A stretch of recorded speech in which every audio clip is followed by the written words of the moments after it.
Bonjour, nous allons corriger un exercice du bac de physique-chimie. Il s'agit de l'exercice 1 posé en Amérique du Nord en 2021, le jour 2, et nous n'allons corriger que la partie A sur le mouvement dans le champ de gravitation. L'exercice s'appelle la mission GRASS-FO, c'est un exercice sur 10 points, et les mots-clés c'est mouvement d'un satellite, deuxième loi de Newton, champ de gravitation, etc. L'interaction gravitationnelle de notre planète varie faiblement d'un mois à l'autre. Ces faibles variations de la gravité sont principalement dues à une infime fraction de la masse terrestre, constamment en mouvement, essentiellement de l'eau. La pluie tombe, la rosée s'évapore, les courants océaniques coulent, la glace fond. Le 22 mai 2018, deux satellites scientifiques, GRASS-FO, Gravity Recovery and Climate Experiment Follow-on, sont lancés. Ces deux satellites jumeaux, situés sur la même orbite, ont pour objectif de mesurer avec une grande précision les variations mensuelles du champ de gravité de la Terre afin de suivre les masses d'eau liquide ou gelée. Voilà le texte d'introduction. Un schéma montrant les deux satellites sur la même orbite. Partie A, caractéristiques de l'orbite. L'orbite des satellites de la mission GRASS-FO est quasi circulaire à l'altitude z égale 490 km. L'inclinaison du plan de la trajectoire sur l'équateur est égale à 89,0 degrés. On parle d'une orbite polaire. Il passe quasiment au-dessus des pôles. Les deux satellites jumeaux se déplacent sur la même orbite à une distance notée L de 220 km l'un de l'autre. Leur altitude leur permet de parcourir environ 15 fois leur orbite polaire par jour et d'obtenir ainsi une cartographie mensuelle de l'évolution des masses d'eau. Un point important, c'est le fait que l'orbite soit quasi circulaire. Ça va nous permettre d'utiliser l'expression d'accélération dans le cas d'un mouvement circulaire. On étudie le mouvement d'un de ces satellites, de masse petit m, dans le référentiel géocentrique considéré comme galiléen. Toujours pareil, galiléen, ça veut dire qu'on va pouvoir appliquer les lois de Newton. On a des données, la constante de gravitation universelle, 6,67 fois 10 fois 11 newton mètre carré kilogramme moins 2, la masse de la Terre, grand M petit t, 5,98 fois 10 puissance 24 kg, le rayon de la Terre, 6371 km. A1. Sur la copie, faire un schéma sans souci d'échelle montrant la Terre, de centre T, et le rayon RT, et le satellite de centre S sur son orbite à une altitude Z. Représenter sur ce schéma le vecteur unitaire N dirigé du satellite vers la Terre. La Terre, de centre T, de rayon RT, le satellite de centre S sur son orbite avec une altitude Z. Et il nous manque le vecteur unitaire petit n dirigé du satellite vers la Terre. A2, donner l'expression vectorielle en fonction de grand G, petit m, masse de la Terre, rayon de la Terre, Z et vecteur unitaire n, de la force gravitationnelle F de T sur S, exercée par la Terre sur le satellite supposé ponctuel. Représenter ce vecteur force sans souci d'échelle sur le schéma réalisé à la question A1. Par définition, la force d'interaction gravitationnelle, F de A sur B, est égale à G fois MA MB sur R au carré, où R est la distance entre les corps A et B, fois un vecteur unitaire N. Petit r, en fait, c'est la distance entre le satellite et la Terre qui correspond au rayon de l'orbite, c'est-à-dire à RT plus Z. Avec les notations de l'exercice, si on transforme, ça fait force de la Terre sur le satellite égale G fois masse de la Terre fois petit m sur RT plus Z au carré fois le vecteur unitaire petit n. Il nous reste à le représenter sur le schéma. Donc la force va du satellite vers le centre de la Terre.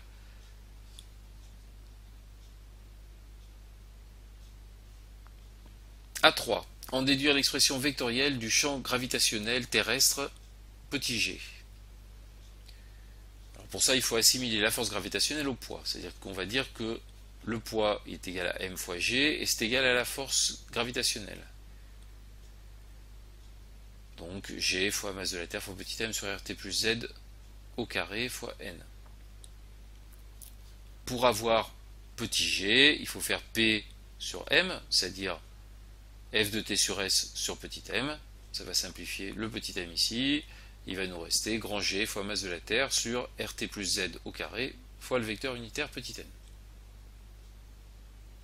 A4, en considérant uniquement l'action de la Terre, établir l'expression vectorielle de l'accélération, vecteur A, du satellite. On va donc utiliser la seconde loi de Newton, qu'on commence par citer. Somme des forces égale masse fois accélération. Seule la force gravitationnelle de la Terre agit, donc c'est-à-dire que la somme des forces elle est égale à F de t sur S, et donc égale à m fois. F de t sur S, on le remplace par son expression G fois mt fois petit m sur rt plus z au carré fois petit n égale à m fois A. On a m des deux côtés, on peut simplifier. Ça nous donne pour l'expression vectorielle de l'accélération G fois masse de la Terre sur rt plus z au carré fois n. C'est-à-dire le G qu'on a trouvé juste avant. A5. Montrer que dans le cadre de l'approximation d'une orbite circulaire, le mouvement du satellite est uniforme. Je vais vous montrer deux méthodes. La méthode la plus rigoureuse est la méthode 1. Il faut savoir que dans le repère de Freinet, l'accélération c'est v carré sur r fois le vecteur unitaire n plus d de v sur dt fois le vecteur unitaire t. Le repère de Freinet, c'est celui qui est représenté en rouge ici et qui permet d'étudier les mouvements circulaires. Nous avons vu que A égale G fois mt sur rt plus z au carré fois n. A n'a pas de composante sur le vecteur t, A il dépend que de n, donc d de v sur dt égale 0. Si d de v sur dt égale 0, ça veut dire que la valeur de la vitesse est constante, puisque sa dérivée est nulle, et donc le mouvement est uniforme. Ce qu'il fallait démontrer. A6, montrer alors que l'expression de la vitesse v du satellite s'exprime par la relation v égale racine carrée de g fois mt sur rt plus z. Donc on a vu précédemment que l'accélération c'était g fois mt sur rt plus z au carré fois le petit n. Dans le repère de Freinet, on sait que a égale v carré sur r fois n plus d de v sur dt fois le vecteur unitaire t, avec r égale rt plus z. Si on s'occupe que de la composante normale sur le vecteur unitaire n, puisque a dépend que de n, et on vient de voir en plus que d de v sur dt est égal à 0. Donc, sur le vecteur unitaire n, on a g fois mt sur rt plus z au carré, qui va être égal à v carré sur r, c'est-à-dire sur rt plus z. On peut simplifier par une fois rt plus z de chaque côté. Ça nous fait g fois mt sur rt plus z égale v carré, donc v égale racine carrée de g fois mt sur rt plus z. Donc ce qu'il fallait démontrer. On va reprendre la question A5 avec une seconde méthode. Pour un mouvement circulaire, dans le repère de Freinet, A égale v carré sur r fois le vecteur unitaire n, avec r égale rt plus z. On a vu que A était égal à G fois mt sur rt plus z au carré fois le vecteur unitaire n. Donc cette accélération et celle-là sont les mêmes si l'orbite est circulaire. Ce qui veut dire que G fois mt sur rt plus z au carré fois n est égal à v carré sur rt plus z fois n. On peut simplifier par le vecteur unitaire n. On peut simplifier par une fois rt plus z en bas ici. Et on en déduit que G fois mt sur rt plus z est égal à v carré. Puisque z est constant quand on a une orbite circulaire, que g, mt et rt sont constants, ça veut dire que v carré est constante, donc que la valeur de la vitesse est constante, le mouvement est uniforme.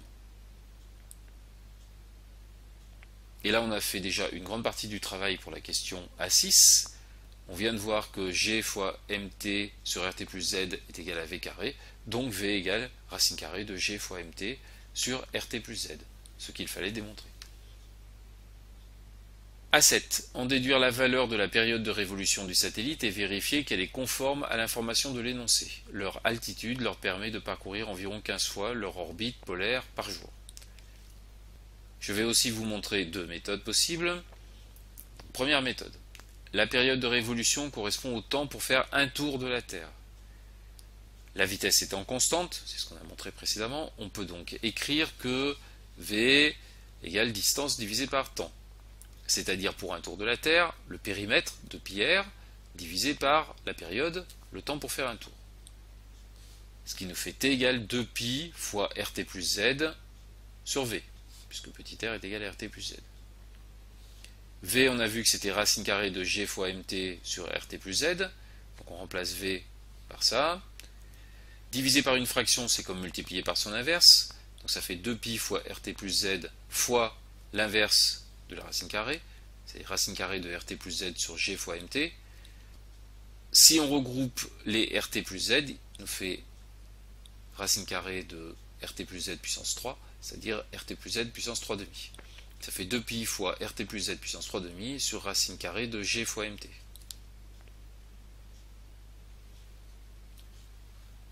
Les valeurs nous sont données dans le texte, donc il ne nous reste plus qu'à remplacer. 2π fois 6371 km pour le rayon de la Terre, mais qu'il faut mettre en mètres, donc fois 10 puissance 3, plus l'altitude 490 km, donc 490 fois 10 puissance 3 mètres, puissance 3 demi, divisé par racine carrée de 667 fois 10 puissance moins 11 newton mètre carré kilogramme moins 2 fois 5,98 fois 10 puissance 24 kg.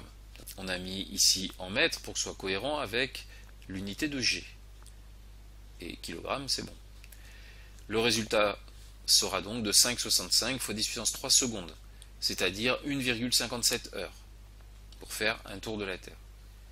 En 24 heures, le satellite va donc parcourir 24 sur 1,57, 15,3 orbites. C'est bien ce qu'il fallait montrer, ça correspond à la donnée. 15 fois par jour.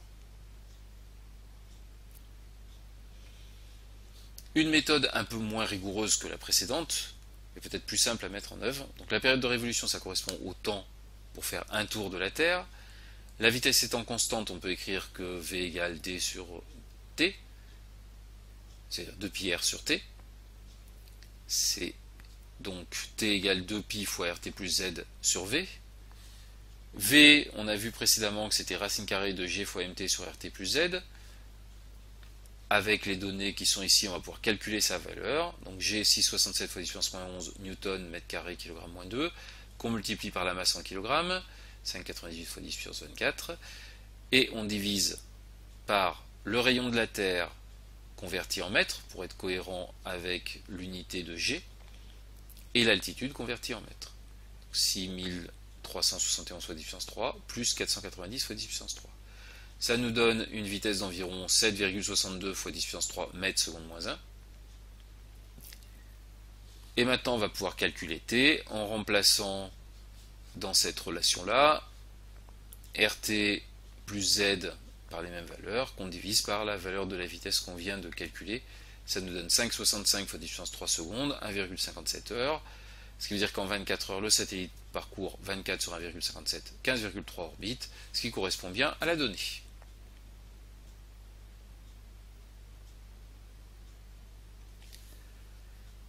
Ensuite, on s'intéresse à la situation particulière schématisée ci-dessous. Le satellite de tête passe au-dessus d'une zone où le champ gravitationnel, G1, n'est pas centripète, c'est-à-dire qu'il ne va pas vers le centre de la Terre. Alors que le deuxième satellite survole une zone où règne un champ magnétique gravitationnel, G2, centripète.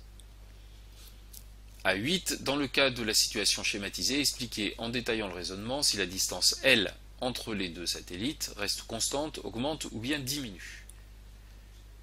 D'après la deuxième loi de Newton, la force de la Terre sur le satellite égale masse fois accélération. D'après la question A3, c'est aussi égal à m fois g. On déduit que A est égal à g. D'accord, parce qu'on a m fois A égale m fois g, donc ça fait A égale g. C'est-à-dire que A1 est égal à G1 et que A2 est égal à G2. Donc l'accélération est centripète pour le deuxième satellite, ce qui veut dire que sa vitesse va rester constante. L'accélération étant perpendiculaire à la vitesse, elle ne va pas modifier la valeur de sa vitesse. L'accélération pour le satellite de tête va vers l'avant du mouvement. Le satellite va dans ce sens-là. On peut décomposer son accélération en deux parties, une partie centripète, donc qui le fait tourner autour de la Terre, et une partie vers l'avant, ce qui veut dire qu'il va avoir sa vitesse qui va augmenter, puisque l'accélération sera vers l'avant.